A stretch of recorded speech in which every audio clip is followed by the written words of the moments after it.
Hi friends, இன்னைக்கு veg noodles தான் பண்ண போகிறேன். ஸோ அதுக்காக நூடுல்ஸ் பாயில் பண்ணி வச்சுருக்கேன். இது வந்து வீட் நூடுல்ஸ் தான், மைதா கிடையாது. இது பாயில் பண்ணி உப்பு போட்டு பாயில் பண்ணி வச்சுருக்கேன்.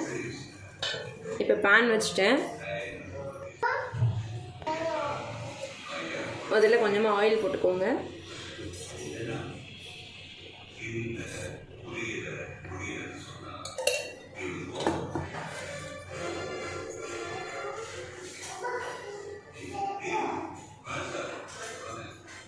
எல்லா வெஜிடபிள்ஸும் கட் பண்ணி வச்சுருக்கேன்.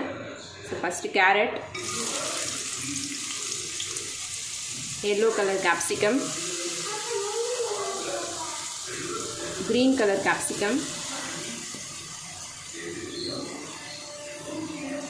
இது வந்து ஸ்ப்ரிங் ஆனியன்ஸ், அப்புறம் கார்லிக், 2 க்ரீன் சில்லி, இது வந்து ஆனியன் ஒன்று கட் பண்ணியிருக்கேன், அப்புறம் கேபேஜ் கொஞ்சம் பீன்ஸ். ஸோ எல்லா வெஜிடபிள்ஸும் போட்டேன். எல்லாத்தையும் ஒன்றா போட்டு அப்படியே கொஞ்ச நேரம் குக் பண்ண வேண்டியது தான். நல்லா மிக்ஸ் பண்ணி விடுங்க. ஒரு 2 மினிட்ஸ் குக் ஆகட்டும். இதில் கொஞ்சமாக சால்ட் ஆட் பண்ணிக்கலாம். ஆல்ரெடி நூடுல்ஸ்க்கு போட்டு வச்சுருக்கேன். இந்த வெஜ்ஜீஸ்க்கு மட்டும் இதை ஆட் பண்ணிக்கலாம். கொஞ்சம் வெஜ்ஜீஸ் ஓவர்லோடட் நூடுல்ஸ் தான்.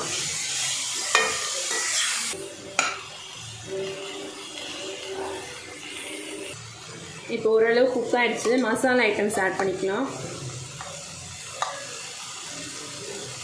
கொஞ்சமாக சில்லி பவுடர், பெப்பரும் போட போகிறேன், அதனால் இதை கொஞ்சமாக போட்டுக்கிறேன். சில்லி சாஸ் ஆட் பண்ணிக்கிறேன்.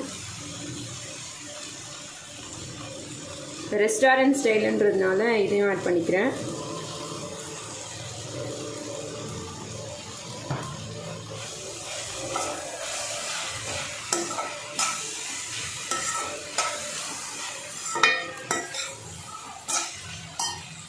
செஷ்வான் நூடுல்ஸுன்றதுனால அந்த சாஸ் கொஞ்சம் ஆட் பண்ணிக்கிறேன். சட்னி, கொஞ்சமாக டொமேட்டோ கெச்சப்,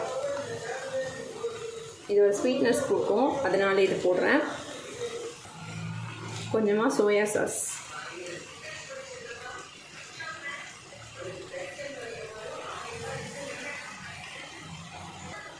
போட வேண்டிய மசாலா எல்லாம் போட்டாச்சு. பெப்பர் மட்டும் போடணும், அது நூடுல்ஸ் போட்டதுக்கப்புறம் ஆட் பண்ணிக்கிறேன். இப்போ மசாலா பச்சை வாசனை எல்லாம் போயிடுச்சு. நூடுல்ஸ் ஆட் பண்ணிக்கலாம்.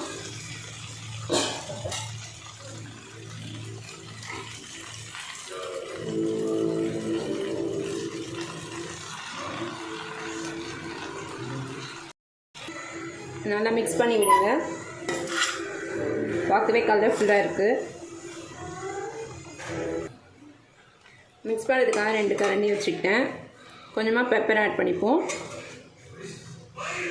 இது ஒரு நல்ல ஃப்ளேவர் கொடுக்கும்.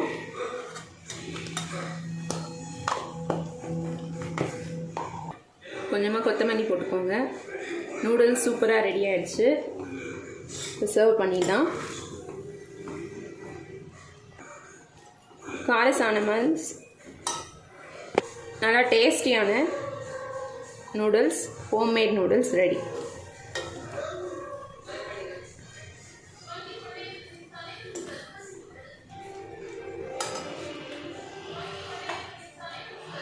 Thanks for watching.